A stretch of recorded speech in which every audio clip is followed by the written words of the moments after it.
we sort of feel like cows would continue to be positioned well.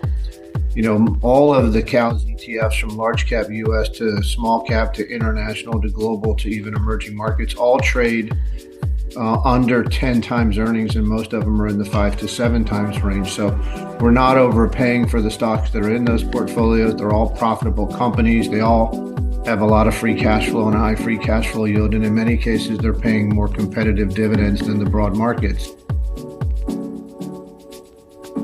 Hello, and welcome to Exchange Traded Fridays, our weekly podcast where we speak to some of the most interesting players in the ETF space and discuss market trends from an ETF perspective.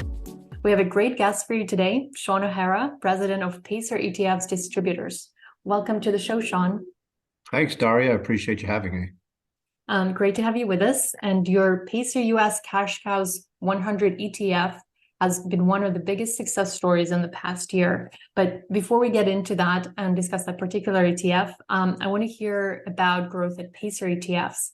So you've reached, I understand, 20 billion in assets at the start of this year compared to 10.2 billion at the start of last year. So what do you attribute this growth to in the challenging market environment? Yeah, so for starters, let me just to make my compliance people happy. It was 19.5 billion at the end of 2021. We fell just short of the $20 billion mark at the end of 2022, and we're at 22.5 billion as we speak.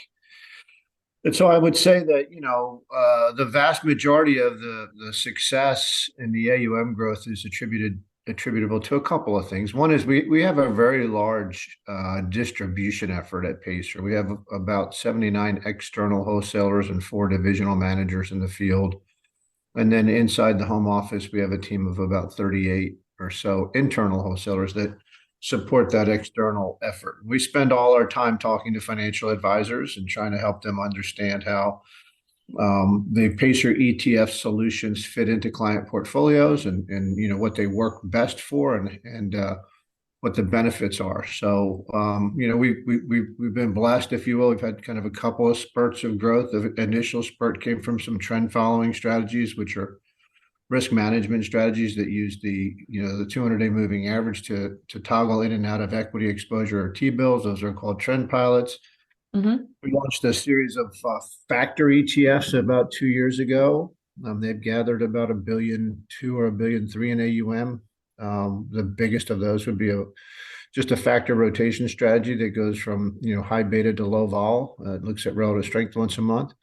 And then obviously the biggest flows have come in the cows family. And I say family because COWZ, which is the large cap ETF, although it's the biggest this year, the other cows strategies, global, GCow, international, iCow, CAF, which is small cap, and even eCow to a certain extent have been pulling in some pretty sizable assets. So I think we focus on the end user at the end of the day, and that's the client. What does it do for the client? And then we try to work with the financial advisor community to see if we can fit that into their client portfolios. So I understand you have 6 fund families, and you mentioned Trend Pilot, Custom, and Cash Cows. Could you give us a sense of where you're seeing the most growth in terms of inflows, just to give a little bit more context? Yeah, it's definitely on the cow side. Cows has probably taken in $2 billion so far this year, and the cow suite probably took in, 10 or 11 billion last year. And is it hard to project, or do you have some numbers or targets that you're projecting for this year, given the growth that you've seen in the past year? Yeah, we're always pretty aggressive, Daria, about what we think our growth potential is. I think when we set out our business plan for this year, it was to try to get to 40 billion, to sort of almost double again from where we began the year. And we've gotten off to a pretty good start. The market's certainly not helping us here, but we're up about 3 billion in AUM year to date. So, I think, there's still a possibility that we could hit our goal if all things go according to plan. If all things go according to plan. And also you're growing in terms of headcount, right? In terms of adding 38 new employees, and your total headcount is now 155. Are you also looking to grow in terms of your team this year?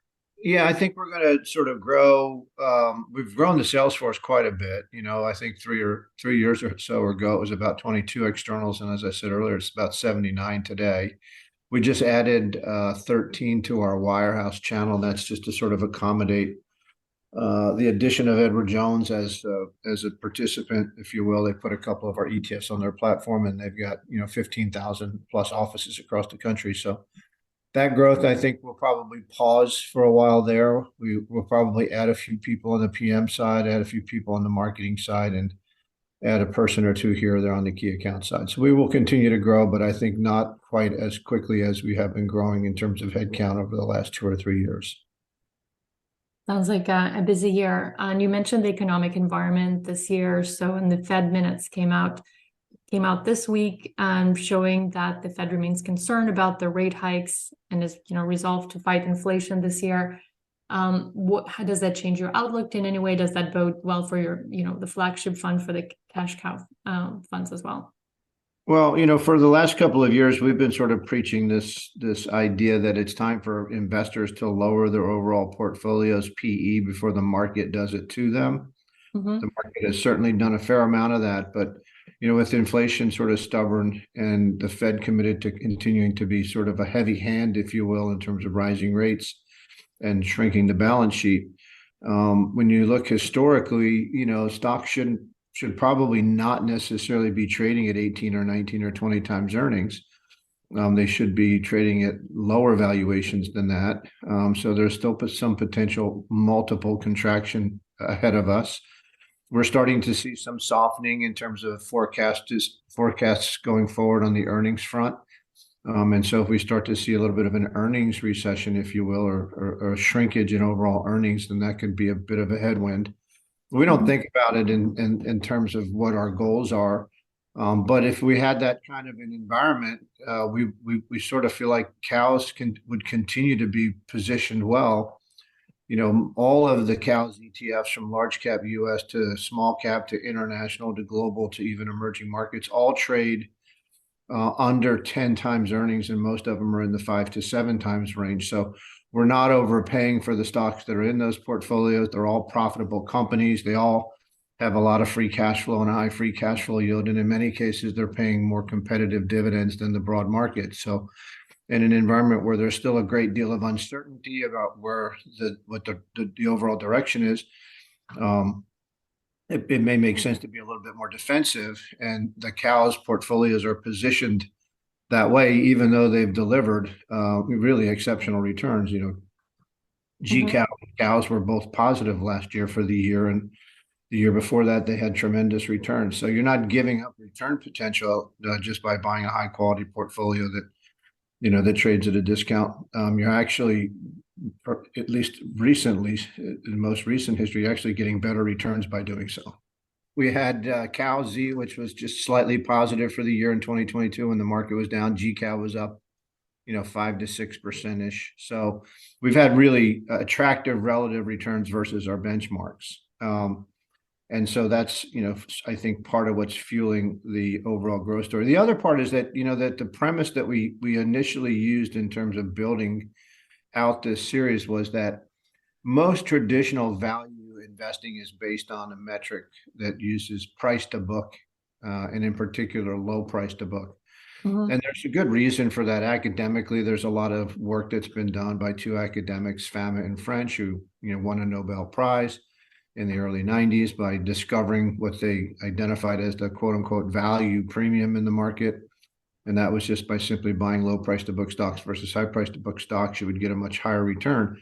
All that sort of work got embedded really across the industry, from the academic studies to, the study material that somebody might take if they were going to get their CFA. And then it also got embedded in the big index and benchmark folks' way of thinking. So if you bought the Russell 1000 value ETF, you essentially own the 499 stocks in the Russell 1000 with the lowest price to book. That's it. That's the only screen. And our premise was that, the world has changed. We're not a manufacturing-based society anymore. We're basically a consumption-based, healthcare-based, technology and communication services and brand-based economy here in the United States, and moving that way across the globe as well. And so the majority of the US stock market's market value in the 70s could be attributable to tangible assets, things you can see, touch, feel, pick up, and put a price tag on. And that's good for traditional price to book investing. But today, 90% of the stock market's value is based on intangibles. Those are things you can't see, touch, feel, or pick up or put a price tag on. Like, think of a name like Google. Their market value isn't based on how many servers they own or how many data centers they operate. Their market value is based on the fact that they revolutionized search and figured out how to monetize it. So in a world where you can't point to physical assets anymore to determine what a stock price or what component of that stock price's value it is, you have to find a different metric. And so that's where we sort of stumbled across, with the help of some research folks that we use locally in Philadelphia, free cash flow and free cash flow yield. And free cash flow yield is the free cash flow a company generates divided by its enterprise value. Enterprise value is market cap plus debt minus cash. So it's just a simple calculation. If I were to buy the whole company in total, what would I have to pay? And then how much cash return would I get every year? And that higher as a percentage, that cash return is, we think, the cheaper that stock is relative to its peers or its broad-based index. And there's a fair amount of research that we've done on this that sort of, before we launched the product, that indicated that we thought if we did this, that we would be able to generate excess returns versus our benchmarks. And so far, that's been the case across the board. Well, it seems like that investment thesis have fared well over the years. Have you tweaked or revised that original idea over the years? No, we do a couple of things that are slightly different than traditional asset management firms would do. For example, we don't weight the Cow series by market cap. We use free cash flow as the denominator. So you're not making the mistake traditional indexes make. If you looked at the S&P 500, for example, 20% of the companies in the S&P 500 take up more than 70% of the weight in the portfolio. So 100 stocks out of 500 are really all that matters to your returns. And if they go well, you do well, and if they go bad, you do poorly. So we didn't want to weight by market cap. We used free cash flow, and then we capped every name at 2%. And we rebalance on a regular basis, quarterly for the US strategies and semi-annually for international, because we want to be reactive. So the way that the strategy was designed is that really free cash flow and free cash flow yield is a pretty good indicator, if you will, of where the positive economic activity is taking place overall in the economy. It sort of follows it. So that's what led us away from technology in the last couple of years and towards energy, for example, or towards materials. That's what has led us to healthcare, which has been a big boost to our performance, and away from consumer discretionary. So I don't think we'll tweak or change the methodology. We are launching, and we did launch, a growth version of the cows. Mm-hmm. First of those, the ticker is COWG. We think traditional growth is potentially as flawed as traditional value, and that the metric that most people look at for growth investments is sales growth. And the research that we have tells us that sales growth by itself does not necessarily equal stock market performance. It's only profitable sales growth that matters. And so we use free cash flow margin as the screen. And we plan on building a whole series of growth cows, if you will, to go next to the value cows that are already out. Mm-hmm. As I said, large cap is out, COWG. The small cap version's filed. That ticker is CAFG, CAFG. And so we're just going to sort of mirror on the other side of the value suite a growth version, or a growth suite that sort of takes a slightly different view of how to identify and build indexes, and then ultimately ETFs that would track growth names versus value names. That makes sense. And you mentioned also that you speak to a lot of financial advisors these days. What are they most concerned about, either your own products or the ETF space and broadly? Well, it's kind of funny. We talk to a lot of people, obviously, with 79 externals. So we have a lot of interactions, and there's really sort of, I guess, two camps that we run across consistently. One is that camp that still feels that the market may have a few more quarters worth of headwind. And we need to sort of shake out what the real effect of, the Fed's aggressive policy and inflation means to overall earnings. And then there's another camp that is sort of that believes that at some point the Fed's going to pivot and start to move rates down, in reaction to the amount of damage that they cause. And they probably are both right. It's just the timing of those two things that perhaps where there's big differences. And I think that's why you're seeing so much day-to-day volatility. We had a few weeks ago, everybody was all excited and the market was up because It looked like, there was enough data to point to the fact that the Fed might not have to be continuing to be aggressive. And then lo and behold, a week or so later, the last 2 or 3 days have been horrible in the stock market. And that's really because of the opposite, that it appears that they're not having any meaningful effect on the economy yet. They're not having a meaningful effect on increasing unemployment, for example. Mm-hmm. And so that leads people to believe that the Fed will continue to stay tight and continue to raise rates until they accomplish their objective, which is to get inflation back down to that 2% target. So these are the two camps, and in terms of your advice or their questions or concern in terms of ETFs or products, what is kind of your response to them? Our response is pretty simple. I mean, most people run diversified portfolios. So what we're trying to do is to look inside those portfolios, and for example, in large cap value, and point out that if you added cows, for example, to your traditional large cap value portfolio, you would be buying a different set of stocks that have different fundamentals. They have more profitability, they have higher dividend payments, higher free cash flow, and a higher free cash flow yield, and that they're trading at a discount. And so this is a way to build a better portfolio going forward. So we don't really try to take a side, if you will. What we try to figure out is what the FA owns, and then give them solutions that will allow them, we hope, to be able to improve the overall investment returns in a client's portfolio by adding different things than what has traditionally been used in the past. That makes sense. I also wanted to ask you about the Pacer Trend Pilot US Bond ETF. Earlier this month, you've announced exposure index change for the Pacer Trend Pilot US Bond ETF. What prompted this change? If there are any detail you want to get into there? Yeah, that's one of our risk management strategies. We have some equity versions of Trend Pilot. We have this fixed income version, PTBD. Bond world is far different than the stock world in that trading costs are substantially higher. And so if you have a strategy that's going to rotate between one asset class and fixed income to another versus say rotating between equities and T-bills, the cost of doing that is much lower than going from one type of fixed income to another type of fixed income. And so the change in the index was really designed more than anything to put a better high yield benchmark out there and a high yield index for us to track that would allow us to have better tracking error to our benchmark and much lower transaction costs. So we could replicate that index and get that index's return better than the previous index we had been using, and then be able to do so with less overall trading costs. And so we just replaced the high yield index that we use in that strategy with a different version that we think over time will provide better results. That makes sense. And you've been in the ETF industry for a long time. Are there changes or trends that you're particularly excited about in 2023? I'm as excited today as I was about the growth of ETFs when we launched about 7 years ago. I think when we launched, the ETF assets in the US were under $2 trillion, and I think they're 7.5 or 8 trillion today. And there's people that believe it'll be 15 or 16 trillion in the next 3 to 5 years. So to us, it's exciting to be in a business where you're going to see that kind of growth. I'm interested in seeing, the continued innovation. The ETF business started out as a fairly simple business that just simply was wrapping and replicating sort of well-known benchmark indexes. And there are a lot of, creative people out there that are bringing smart solutions. We hope we're one of those.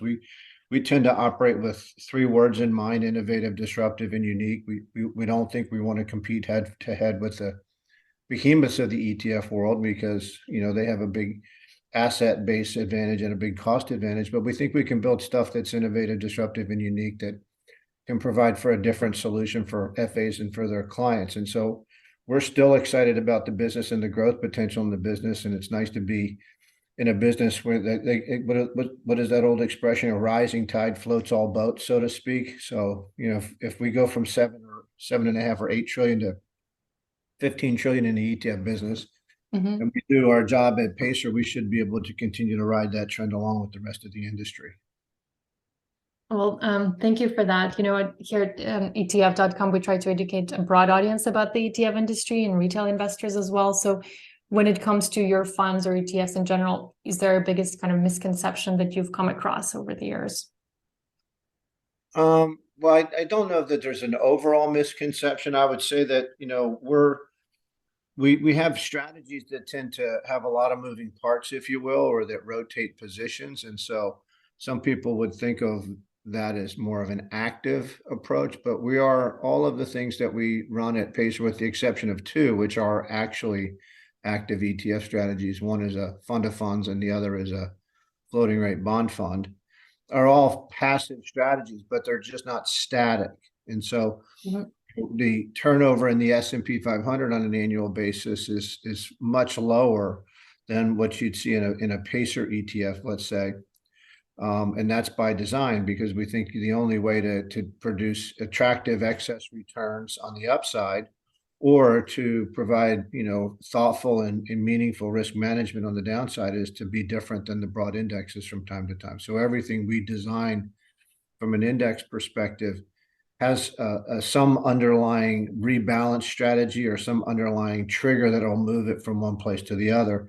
And some people might think of that as active, but it's really not. It's just 100% rules-based passive approach that's using component parts to accomplish a goal, or take a broad index and pull it apart and put it back together differently. Great. Well, thank you so much for that, Sean. And to our audience, thank you very much for joining us, and we'll see you next week.